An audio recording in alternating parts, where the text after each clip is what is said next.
Uždaroji akcinė bendrovė Patikima linija gyvuoja 20 metų.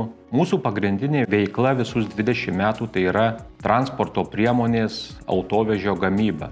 Taip pat, žinoma, užsiimame ir kitais inžineriniais sprendiniais, projektavimu, kūryba, gamyba ir taip pat tų gaminių utilizavimo eigoje. Didžiąją dalį mūsų pirkėjų sudaro būtent Lietuvos įmonės, bet jos važiuoja visos ne Lietuvoje.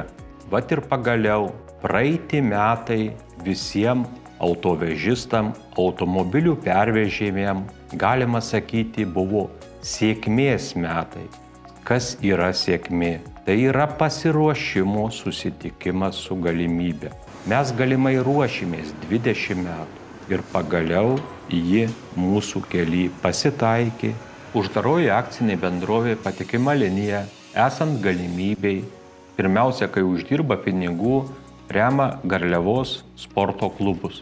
Tai yra rankininkus, futbolininkus praeitais metais parėmėme. Aišku, truputį aptvarkėme Garliavos aplinką, žinoma kartu, tai savo aplinką. Išasfaltavome gatves.